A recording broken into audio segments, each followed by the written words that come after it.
Welcome to the Creative Penn podcast. I'm Joanna Penn, thriller author and creative entrepreneur, bringing you interviews, inspiration and information on writing, publishing options and marketing ideas for your book. You can find the episode show notes, your free author blueprint and lots more information at thecreativepenn.com, and that's Penn with a double N. And here's the show. Hello creatives, I'm Joanna Penn and this is episode number 663 of the podcast, and it is Sunday the 18th of December 2022 as I record this, but this show is going out on Boxing Day 2022, so happy holidays wherever you are in the world. So in today's show, I'm sharing a discussion I had with Orna Ross on the Ask Ally podcast, where we do a monthly advanced salon.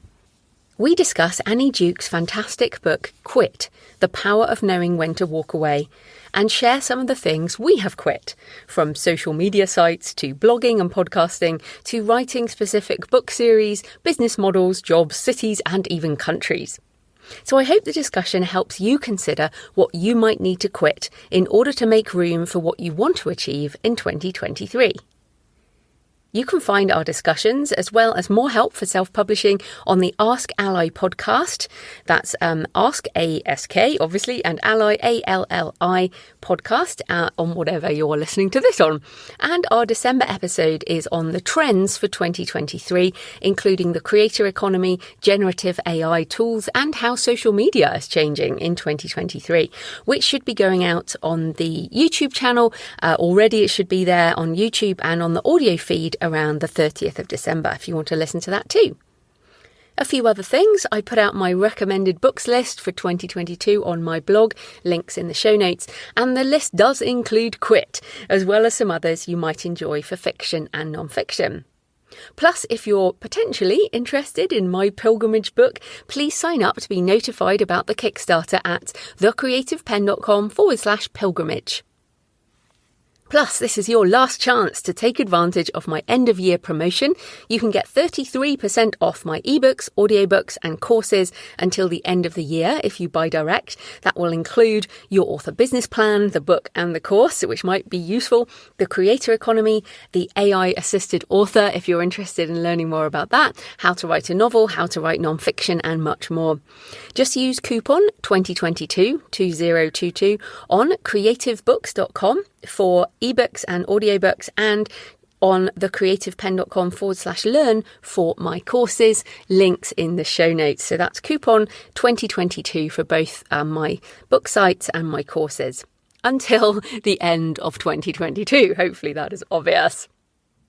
So today's episode is sponsored by my wonderful patrons. Thanks to everyone who's been supporting the show for years and those of you for months. And thanks to new patron this week, Zoe Routh or Ruth.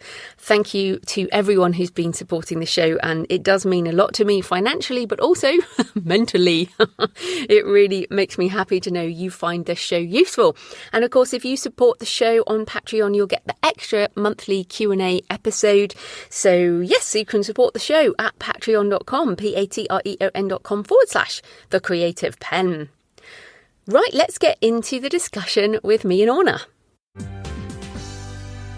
Hello everyone and welcome to the Alliance of Independent Authors Advanced Self-Publishing Salon with me, Joanna Penn, and Orna Ross. Hi Orna. Hi Joanna, and hello everyone. Hello, yes, we are back. It is almost the end of 2022, which is crazy. And today our topic is when to quit and what to quit and all the things we've been quitting. And I'm going to put this into context. So basically, my friend J. Thorne, who many people will know, author, podcaster extraordinaire, J. Thorne recommended this book to me. So it's called Quit, The Power of Knowing When to Walk Away by Annie Duke. And Jay recommended it to me. I recommended it to you. I've recommended it to Sasha Black, who's also talked about on her podcast now. It's going around at the moment, this book. And what is so brilliant about it, and what we want to do is reframe it as the book reframes it, which is quitting doesn't need to have this negative context. What we want is it to have a more positive context and letting go of things. And we're at that time of year when it's like, yeah, we need to let something go for a good reason. So So when I recommended it to you, Orna, why did you say, yes, that sounds like a good idea? Well, I was already in the middle of, I was thinking letting of it as letting go, because that's kind of my vernacular. But I periodically do this anyway, as sort of the clear out. So you, no matter how careful you are, how intentional you are, you accumulate dead wood, and also you change, you shift, or things change, tools change, the climate changes, readers change and what they want. And so you can get stuck. So it's good to do a bit of an inventory and have a look and see what's going on. So just at the moment that I was kind of doing all that, we were chatting and you said, oh, great book, quit. And then we said, okay, that's got to be the theme for our next podcast. So, yeah. Yeah. Well, this is it. I mean, I feel like so often we idolize grit and perseverance, and they have all these positive connotations. You'll often hear, for example, in the author industry, oh, all you need to do is stick it out. Eventually people fall away. And if you keep going, you'll make it. If you keep submitting to agents, you'll eventually get an agent. Or if you keep writing more books, you'll eventually be successful, whatever that means. And we have all this stuff that really basically says you must keep going, whatever happens. And that is considered a good thing, whereas the words quitting can imply negativity. And Annie Duke, who's the author, she played professional poker, and she basically talked about the professionals quit more often. The most successful poker players quit more often. And we're not playing poker, but it's a game of skill.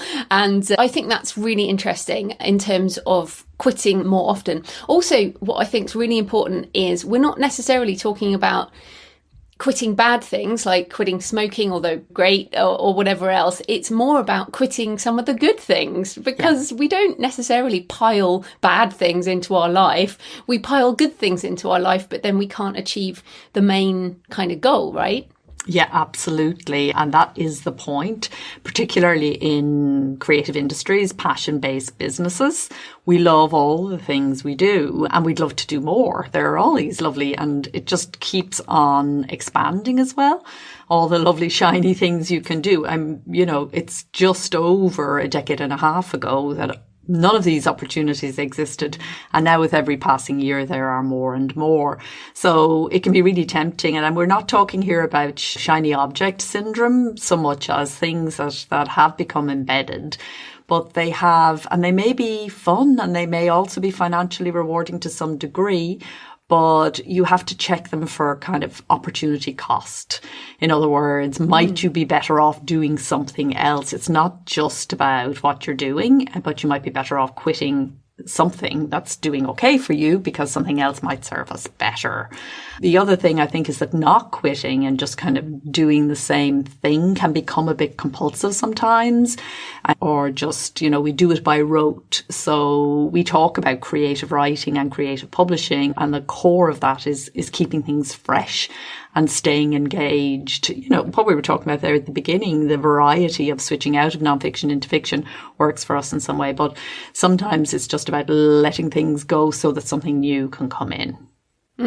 Yeah, and you mentioned there the opportunity cost, but there are also financial costs, time costs, which kind of come into that opportunity cost. But also one really big thing that she talks about is sunk cost, and this feeling like, look, I've put this much into whatever it is. And we're going to go into some more examples in a minute.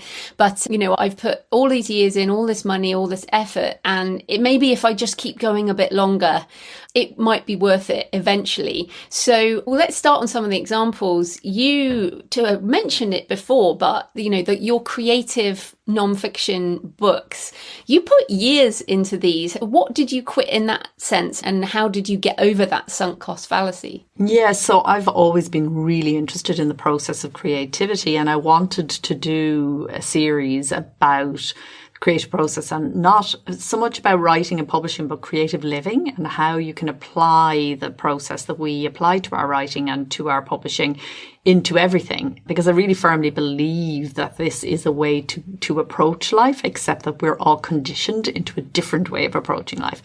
So I did a long series. I commissioned all the covers. I put the covers out there, which I used to do as a kind of way to make myself do things.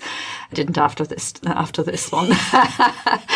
So I kept going for really a long time. Between, I think, 2013 and 2016, I was working on it on and off as I was doing all sorts of other things and kept going back to it. And then one day you said to me, you know, maybe it's time to realize it's not going, because it just wasn't coming together for me. And it was your birthday. That's what it was. A big birthday. Yeah, it was the year before your big birthday, a big birthday. And you said, I want to finish on this particular day, and you hadn't. And that's when I said to you, maybe it's how time. much longer are you going to do it? Yeah. And I went home with my tail between my legs and realized, you know what, this is best, quit.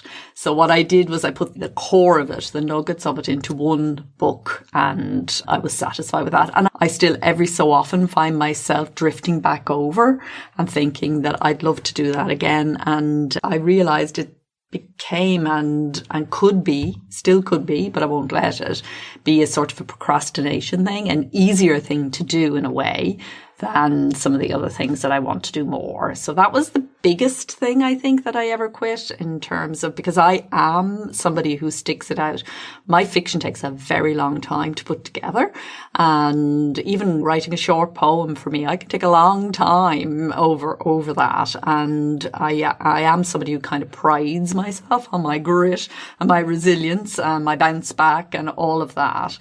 And what I found very interesting about the Duke book was the examples she gave of people who were at the height of their game and then were watching things falling apart. Muhammad Ali being the very well-known example, but lots of business examples as well of people who the evidence was clear and in front of them. This is not working, but there's this mental and emotional attachment to something that you've invested lots of blood and sweat and tears into, and just letting it go becomes the hardest thing to do.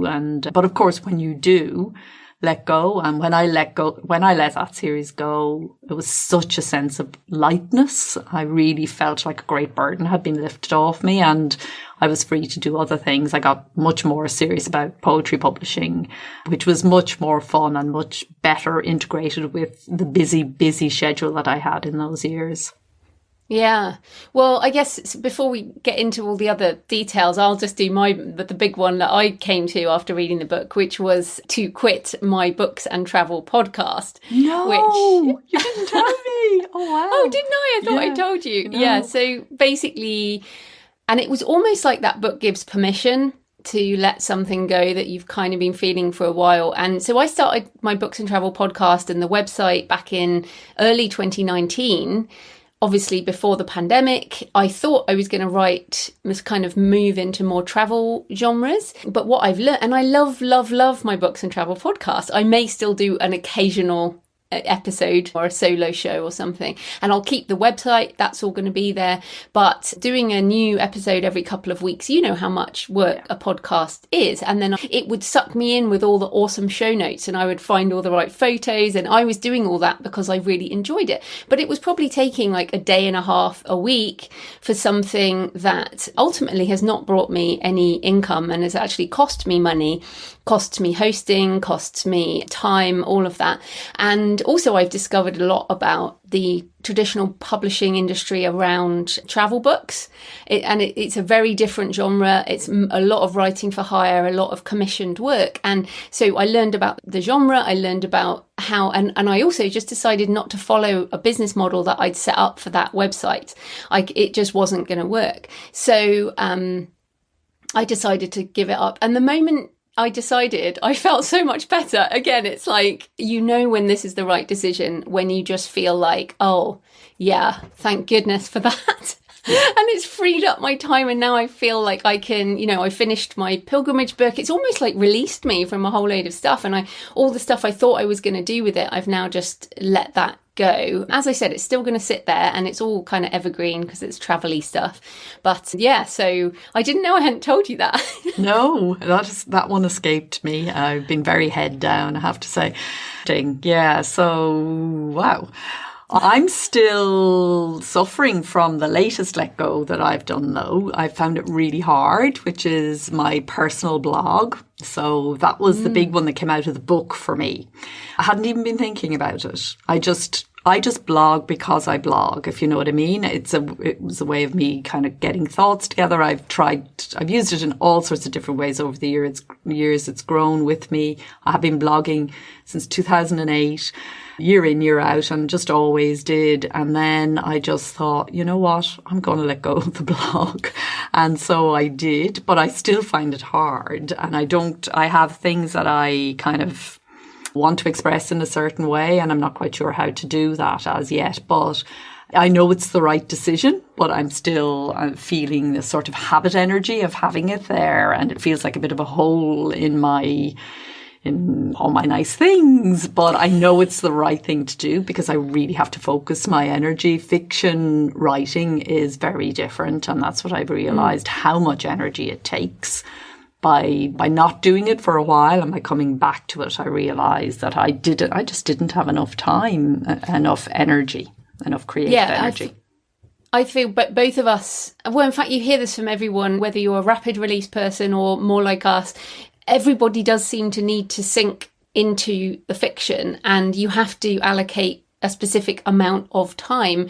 And like with nonfiction, I can be like, oh, I've got an hour, I'll write some stuff and bash out some words. But I can't do that with fiction. Like, I need more time to sink into it like you do. But let's get into some of the questions we've got for the listeners.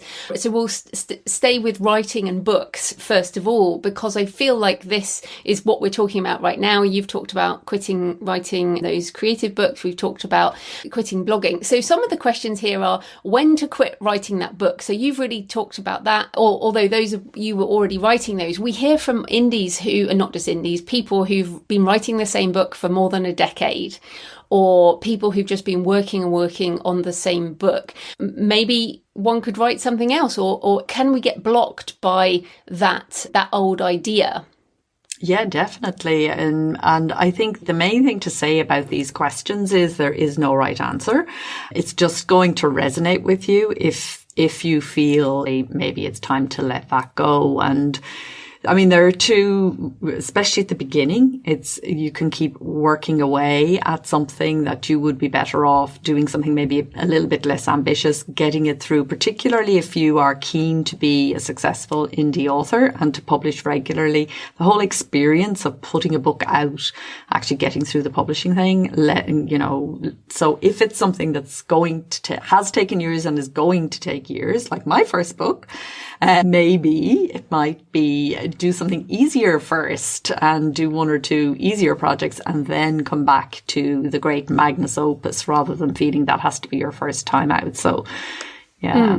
Yeah. So some of the other possibilities around quitting, when to quit a series. So if your read through is dropping and dropping and dropping over time, and maybe you've put loads of marketing money in it and it's just not taking off, should you write something new? Also, even quitting an entire genre. I mean, I've recently interviewed Dan Padavona, who's a great example. He just wasn't making the money he wanted for the amount of books that he was writing, and he switched genres from horror into thriller and just found that immediately things started to take off. And I think this is something that I'm actually considering this around genres, is that I have some ideas that don't fit into my normal genres, and it may be that I might find it easier to write some of these ideas in other genres than the ones that I've been writing for over a decade now. So that's interesting too. Very interesting. And I think it's easy enough to know you should quit if money is falling. But actually, if money is still fine and you're selling reasonably well, but you know that creatively you're in a rut and, you're bored, or worse, you can really have quite negative feelings where you turn your writing into the worst sort of day job and you have to whip yourself in and all of that. That too is time to quit. I think if you're not balancing both the commercial and the creative, then that is a sign that something needs to change for sure. Or maybe not all out quitting the full thing, the full series or the full genre, but something needs to go. And so, yeah, it's not just about commercial reasons, which can make it easier to make that judgment. Yeah. And then a couple more in the sort of writing bit is when to quit an author name. This is a big one. And especially I almost feel, for me, both my author names are my actual name, which means emotionally, like J.F.Penn for my fiction, I have written all over the shop. And I am really thinking not to quit J.F.Penn, but maybe a bit like books and travel, park it and write a new genre under another name to kind of almost start again or do something in secret. Or this is a problem when we do everything in public like we do. But I mean, Orna Ross is not your actual name. It is a pen name for the first instance, but you also did add an initial for your nonfiction, didn't you? So what are your thoughts on quitting author names? Yeah, it's that thing of freshening it up, isn't it? And like you say, it's the beginner's mind. You give yourself permission in a way that if there's a whole load of baggage attached to the name, both your own internal emotional baggage and then what readers expect, that just by changing your name, you can really lighten your load. So I think there are definitely times to think about doing that. And when I was a journalist, I had about 6 names. That's funny because Dean Wesley Smith and Christine Catherine Rush talk about this. Between them, they have 50 names or something that they've written under. Traditional publishing does this all the time, right? All the time. You meet people and you realise they're writing steamy erotica under one name and domestic tips under another, because we are all many things. We contain multitudes. So yeah, there is absolutely no problem with that, and parking things for a while. But also, if you feel, I think one of the biggest reasons here to let go is if something is completed, then, let it go completely. We do tend to keep a door open, and sometimes that makes sense. And again, there is no right answer here, no right way to do things. But it is worth saying that sometimes keeping a door open, energy can leak out that door. And doing the hard thing of quitting while you're ahead is a really great thing to do. You see it all the time with TV shows and other creative projects, that it just goes from bad to worse and people are so attached and they just can't let go. So it's definitely worth asking yourself these questions at the end of the year as we're beginning to look at another year. A publishing model is the other thing, the business model and publishing model. So, if you've been KU from the start, is it time to go wide with some books, or vice versa? If you're always wide, is there something that should go into KU? We would say that it is definitely time for people to think about quitting some things in order to put them onto your own website. So, for example, I'm quitting Patreon at the moment, taking my reader members over onto my website, because I think I can. Well, one reason is because Patreon doesn't allow you to put things up and put up the amount that it costs. And I initially went in at a very low level, and it's years ago. Me too. Yeah, and it's years ago and you can't make that change. And also I just feel I'd be able to serve the something about the communication being more direct, I think, will suit my readers. I'm not going to move my author patrons. So yeah, that's another example of just thinking about different ways of doing things, because of course letting one thing go means taking on something else, or not necessarily taking in a new thing, but it does mean you're going to do something differently. So yeah, you finish one chapter, you open another. And just on that, so the direct sales model, software is another thing. You and I have been doing this long enough now. We've seen so many different software, and new software comes along all the time. And again, this is not shiny object syndrome. This is look at the software and does it actually suit what you need better than another type of software. So for example, I moved from PayHip is wonderful if you just want to do some direct ebook sales or whatever. But moving to Shopify for me was about being able to do print on demand, being able to do a lot of merchandise, a lot more functionality with Shopify. Also, they're getting into crypto and NFTs and all of these things. So I've got this kind of future proofing. I've been using PayHip. Before that, I was using various WordPress plugins and email software. Someone asked me the other day, I use ConvertKit, but it's the third service I've used. Hosting platforms, I think I've used 4 hosting platforms. So again, the service you use as part of your business model, you can move this stuff. And again, it takes a bit of energy to move from one system to another. But Patreon, I'm also thinking about how I can achieve what I want to achieve with that, or whether I have to find something else. So this is part of it too, isn't it? Like, again, quitting can be pivoting or moving and changing, or not just giving it up entirely. Exactly. And advice too. Where are you getting your advice? Where is it coming from? Are you listening to the same people saying the same things for many, many years? There's so many new podcasts now. So many new. When's the last time you actually went out and looked to see, what is newest? Same with technology and tools. Things are really changing and changing very rapidly, but are you doing things the same old, just because that's the way you've always done it? There may well be a tool that would really lighten your load that you're not even thinking about. So yeah, I would say at least once a year, well worth doing an inventory of what you're using and just looking to see whether it's been upgraded. Yeah, or even like just looking at your monthly subscriptions, because often we sign up for things, we go, oh, it's $5 a month, whatever. And then you realise that you haven't looked at this stuff, or you've done this happened to me recently, a yearly subscription renewed for something that I didn't use anymore, but because it was on annual, I didn't notice it was there. It was a social media plugin thing for my website. And I was like, oh, that's really annoying. Then of course they wouldn't refund me. And I was like, well, I only do monthly. But that's another example. You just have to look at things and move on. But let's talk about marketing as well, because you have quit something that kind of comes under marketing and or communication. What else have you quit? Twitter. Goodbye.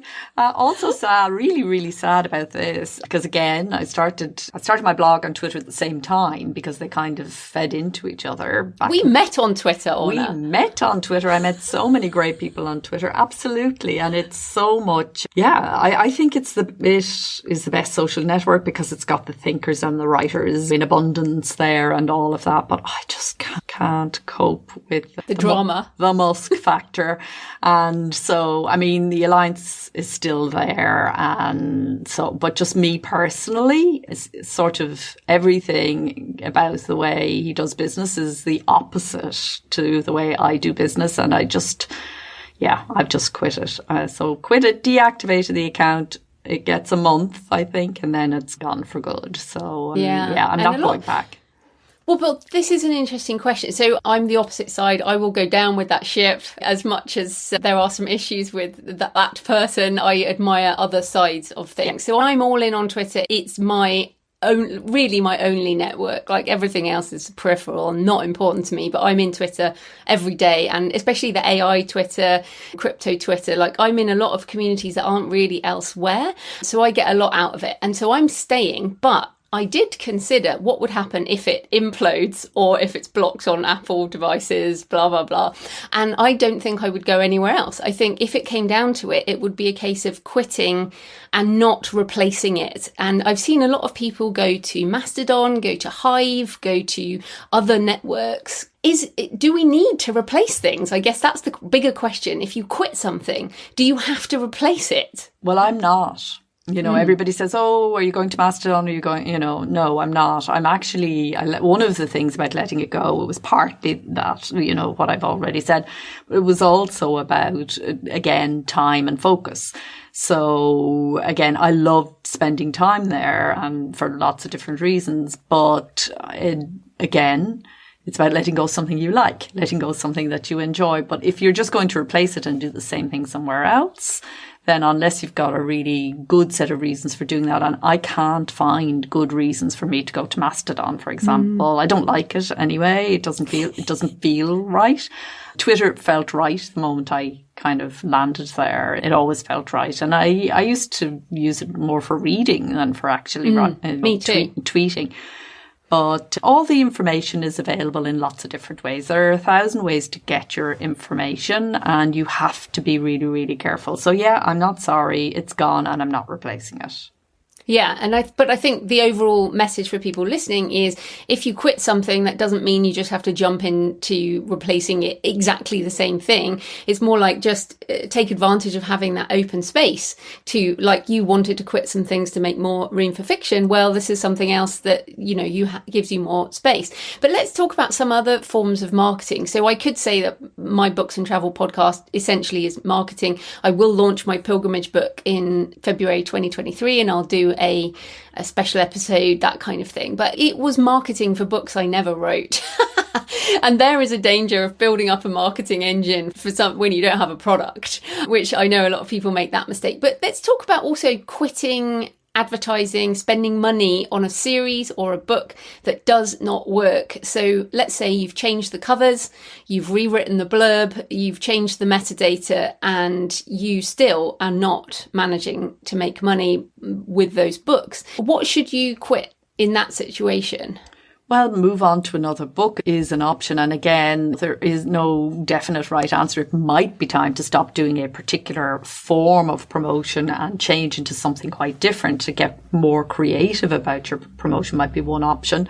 Or it might just be a matter of stopping, just giving it up and moving on to market another book or another series. I think also part of quitting can be testing something new. So you might feel, okay, I'll give that up and I'll go over here and I'll do this. But I think the more I go on in this business, the more I realize that testing is the way to go, and testing things on the small scale before you kind of run off and do things on the big scale. And one of the things that I liked very much in the Duke book was this idea of kill criteria. So you set a date and a state were the two kind of components of the kill criteria. So if I'm not in such and such a state, in other words, if I haven't achieved a certain thing by such and such a date, then I will quit on that date. And of course, this is, sometimes it is about keeping going. And sometimes it won't let you go. And, you want to quit and you can't. But I think this idea, I really like this killer criteria idea and the idea of the value of it. What is its projected value? If you are, whatever you're doing in marketing, I think though this is particularly relevant for what is the projected outcome of the marketing that you're doing. We can get very confused with marketing because marketing really is all that base stuff. Ads and other promotional things are different. And so in terms of looking at promotions, what is the expected value that you want on the far side? It can be too easy to just say, oh, well, I sold more books and more people know about me and so on. It's about that return on investment. And it's not just financial. It can also be about well-being. It can be about your health. It can be about your happiness. It can be all sorts of things. But doing a bit of advanced planning and thinking around it and that idea of kill criteria. So if I don't reach such and such a state by such and such a date, I quit that. And I maybe think about something else. Yeah, and I do think this energy, we talk a lot about energy, and the feeling of, I'm really glad I just did that, it will tell you whether or not that's a good idea. And that book really gives you permission, right? Sometimes we need to be given permission. That's why we wanted to do this episode, because we know some of you listening need permission to quit some of these things, because actually it's not true. Just because you continue doing something for month in, month out, year in, year out, doesn't mean it will be a success, unfortunately. It's actually the truth, right? Absolutely. And you do need resilience in this business. You need it to kind of absorb when it isn't successful the first time. And there is such a thing as, if at first you don't succeed, try again. There is such a thing as third time lucky. All of these things do happen, and we're not for a second saying that they don't, and we're not for a second saying if you haven't had success, give it up and go away necessarily. But we are saying if you feel you should quit something, you have permission. Give yourself that permission, and you can always come back to something in a different way if in time you find that it doesn't work out. But we get so much advice about write more books, for example. when there is no marketing structure in place, often just writing another book is not actually a strategy that is likely to deliver. And again, she talks in the book about the monkey and the pedestal or something like that. And how that bit confused me. Oh yeah, I thought that was really good. So, how you can spend a lot of time building a pedestal for something that, I guess the books and travel will be an example of that. Yeah. So you spend a lot of time on the architecture, putting it all together and so on, without having tested, does this monkey... There was no product. Yeah. Does the monkey do the trick? And so test the monkey bit first before you put all the effort into the other part. And if it doesn't work, quit that and find, is there another way to get at the same thing that might deliver more value in a while? But that comes back to what you said near the beginning, which was about is it procrastination? Is it because it's easier? It is easier for me to build another podcast and a website because I know exactly how to do that. It's easier for me to record interviews than it is for me to sit down and write travel books in a genre or memoir, which is really hard, turns out. And I resisted, it was easier to resist doing that. So yeah, I guess, like you said, we're not saying you have to quit, but it's an option for you. But in the last few minutes, talk about some of the bigger questions, because, of course, quitting your job to go full-time as an author entrepreneur, or vice versa, quitting being an author full-time to go back to a job. And I wanted to bring up the latter because I know quite a few authors who are struggling financially and felt guilty about going back to a job. And I'm like, don't feel guilty. Like, everyone has to feed their family and pay the bills and whatever. You're allowed to quit whatever, but it's the self-definition thing, right? You're like, I'm a full-time author, but then I need to go, as Michael Brent Collins shared on my show, he went to deliver pizzas because he couldn't pay the bills. And so I quit my job back in 2011. I had 5 years of building up a business on the side, and my quit criteria was, if I can't make this work within 6 months, I will go back and get a job. And I still feel that way. Like, if this business went completely south, I would go back and get a job. Like, there's nothing wrong with that. So what are your thoughts on the career thing of either direction? Yeah, I suppose you've spoken very eloquently there about the quitting to go to get a job, to supplement, or to quit completely and say, you know what, I haven't, I've been defining myself as a writer, but why? I can be all sorts of other things. It's one short life. You don't have to be a writer. You don't have to be a publishing writer. You can quit in that way. But the other part is very often seeing authors of talent who are doing well, who hold on to the day job far too long and don't do that brave thing of quitting and throwing yourself out there in a way too. So I wouldn't advise anyone to do that straight up. I wouldn't advise anyone to do that until they are seeing return on investment, until they are fully publishing, have mastered at least 6 of the 7 stages, which is the whole production thing and the whole marketing and promotion thing. And you're making good sales, but time is becoming a real problem for you. And you have a good reason to think that you could actually make a lot more money if you take the leap. Then take that leap. Do quit the day job. I love to see people quitting the day job. I remember encouraging you to leave the day job and stay with what you were doing. Yeah. So and you also helped me not go back to my day job in the early difficult phase, and you were like, no, you will do better. Ironically, you will do better if you just keep going. Yes. But that was true in my circumstance. I did, and like, again, just before we finish, even bigger things that both you and I have done, which I feel are also about energy, is we've changed cities. And both of us have changed cities in the last few years. So I moved from London to Bath, and you moved to the coast, a coastal town from London. And also we've both moved countries. So I moved from the UK to New Zealand, and then Australia, and then back to the UK. And you moved from Ireland to the UK, and enabled me moving back to the UK from down under, liberated me from a whole load of stuff and enabled me to be a writer. But equally, I had to leave the UK to almost become an indie author, because it's such a staid environment, or it used to be back in the day, that I almost had to leave to escape. So quitting can be an even bigger thing. So what energy what did that give you? Oh, no, absolutely. I moved 3 times to the UK and back again, and then for the final time back in 2008. And at that time, it was absolutely essential to me to leave, just for creative sort of all 4 in the family came across to London for creative reasons, to freshen things up, to give ourselves opportunities that we wouldn't have had in Ireland and so on. And the recent move down to St Leonard's was very much about moving into a more creative environment.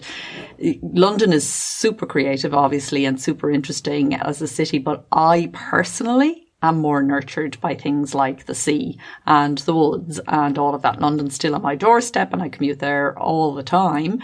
But to actually live, this has been a great creative boost for me. And I think that's the end of my moving. But if I felt who knows? If I felt my creative juices needed it again, and it's suited obviously spouse and family and everything, I wouldn't rule it out. I don't think so at this stage, but you never know. The point being, if you're thinking of quitting a country, a relationship, or any of those big things because you know in your heart and soul that creatively you need it, then quit. Do quit. Leave them. Yeah.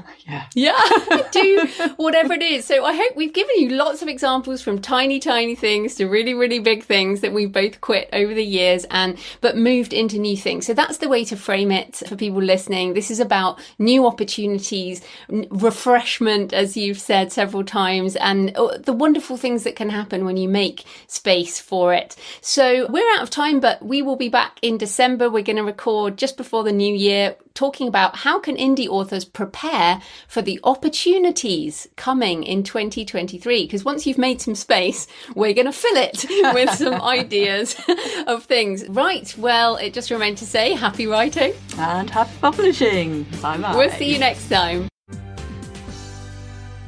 So I hope you enjoyed the discussion with Orna and I, and that you have time this holiday season to consider what you might need to quit in order to make room for your creative goals in the year ahead. Because we cannot do everything, and sometimes we have to let go of things to make room for the new. So I'll be back later this week with my 2022 roundup, my end of year regular show. And then next Monday, I'll be sharing my goals for 2023. I'm just finishing those up now, and I will look forward to sharing them with you. I hope you can make time to reflect on your creative year and also to consider your goals for 2023. As ever, I am more excited about being an author entrepreneur next year. After all this time, it almost feels like I'm beginning again. Like I really have a new lease of life.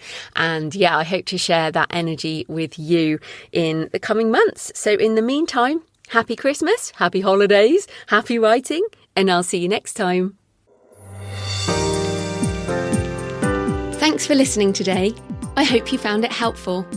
You might also like the backlist episodes and show notes, available at thecreativepenn.com/podcast. You can also get your free author blueprint at thecreativepenn.com/blueprint. If you'd like to connect, you can tweet me at The Creative Penn or find me on Facebook at The Creative Penn. See you next time.